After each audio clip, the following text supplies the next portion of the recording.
ஒரு டைம்லலாம் தனுஷோட கண்ணியாக இருந்தாங்க. நான் எவனா தனுஷை பற்றி பேசினா சண்டைக்கு போகிறது. தனுஷ் உயிர், தனுஷ் ரத்தம், எல்லாமே தனுஷ் தான். சதை ஃபுல்லாக தனுஷ் தான்.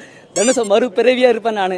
நீங்கள் ஐலாண்ட் ட்ரெய்லரை பார்த்தீங்கன்னா ஈஸியாக கண்டுபிடிச்சலாம் அதோட ஒன்லைன். ஆனால் நீங்கள் கேப்டன் மில்லரோட ட்ரெய்லரை பார்த்தீங்கன்னா சுத்தமாக கண்டுபிடிக்க முடியாது.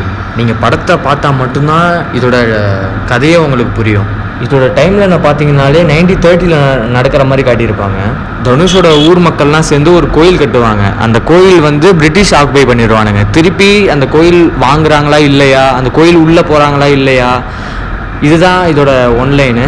இதோட க்ரூவை பார்த்தீங்கன்னாலே எக்கச்சக்கமான பேர் நடிச்சிருப்பாங்கங்க. தனுஷோட ஒரு ஸ்டார்டிங் சீனில் ஒரு ஃபைட்டு வரும், அதில் க்ளோஸ்அப் ஒன்று வைப்பாங்க, அது பயங்கரமாக இருக்கும். அந்த ஃபைட் சீன்லாம் ஜிவியோட மியூசிக்கு அதெல்லாம் அல்ட்டியாக இருக்குங்க. நீங்கள் பார்க்கும் போது அந்த கூஸ் பம்ப்ஸ் ஆகும். அதோட சீன்லாம் வந்து ஜிவி வந்து ஒரு சீனுக்கும் வந்து ஒரு ஸ்டெப் ஏற்றி நம்ம கொடுத்துருக்காருன்னு சொல்லலாம். க்ரூவை பற்றி பேசணும்னா நான் சொல்லிகிட்டே போகலாங்க. ஆனால் நிவேதிதான்ட்டு ஒருத்தங்க கேரக்டர் இருக்காங்க. அவங்களோட கேரக்டர் ரோல் வந்து பயங்கரமாக இருக்கும். ஆனால் நீங்கள் பிரியா மோகன் எடுத்துக்கிட்டிங்கன்னா அவங்களோட ரோல் ஸ்க்ரீன் ப்ளே வந்து ஒரு கம்மியாக தான் இருக்கும். ஆனால் இந்த நிவேதிதான்ற கேரக்டர் வந்து நல்லா பவர்ஃபுல்லாக காட்டியிருப்பாங்க. சிவராஜ்குமார் இருக்காரு, அவரோட என்ன பழக்கம் இது? டேய் எவ்வளோ நீரு மௌன இன்னும் நான் கண்டென்ட் ஆயிருப்பேன்டா. ஐயோ சொல்லிட்டேன். சிவராஜ்குமார்லாம் சீன் வருவாங்க. சிவராஜ்குமார், அந்த சந்தீப் கிருஷ்ணன், அவங்களோட சீன்லாம் ஒரு 2 சீன் தான் வருவாங்க. அந்த ஒரு சீனுமே வந்து பயங்கரமாக இருக்கும். அது நீங்கள் தேட்டரில் பாருங்கள். அந்த எக்ஸ்பீரியன்ஸ் வந்து ஜிவியோட மியூசிக் வந்து பயங்கரமாக ஒரு ஸ்டெப் ஏற்றி கொடுத்துருப்பாரு.